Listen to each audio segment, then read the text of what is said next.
एक दिन जब एक आदमी घर आया तो उसने देखा कि उसकी पत्नी अपने छोटे बच्चे के छोटे से बिस्तर पर उसी के साथ लेटी हुई है। उस आदमी को आश्चर्य हुआ और उसने कहा कि अगर तुम आराम करना चाहती हो तो तुम अपने बिस्तर पर लेट जाओ, तुम तो यहाँ अधिक थक जाओगी। उसकी पत्नी उठ बैठी और उसकी आंखों से आंसू बहने लगे। पति चिंतित हुआ। पूछने पर पत्नी ने बताया कि सुबह वह कुछ चीज़ें देने के लिए एक अनाथालय गई थी। वहाँ उसने छोटे बच्चों को देखा जो केवल कुछ ही महीने के थे और चुपचाप अपनी खाटों में लेटे हुए थे।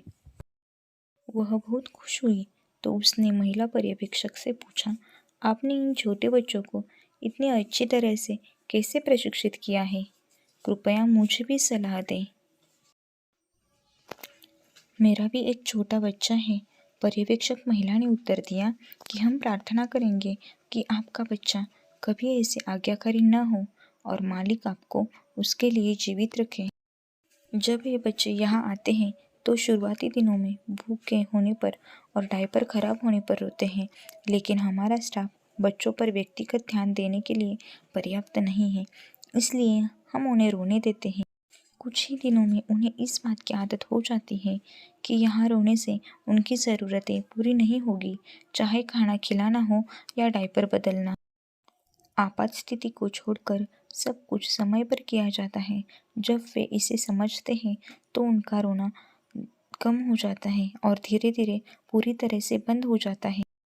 अगर यह बच्चे अपने माता पिता के साथ होते तो भूख लगने पर, डायपर गंदा होने पर और भावनात्मक अंतरंगता के लिए या कोई ऐसी समस्या के हल के लिए जिसे उनके छोटे छोटे नन्हे दिमाग समझ नहीं सकते, वे रो रो कर अपने माता पिता का ध्यान अपनी ओर आकर्षित करते या उनकी मदद लेने की कोशिश करते हैं, उनके प्यार की कोमलता और गोद की गर्मी का अनुभव करते।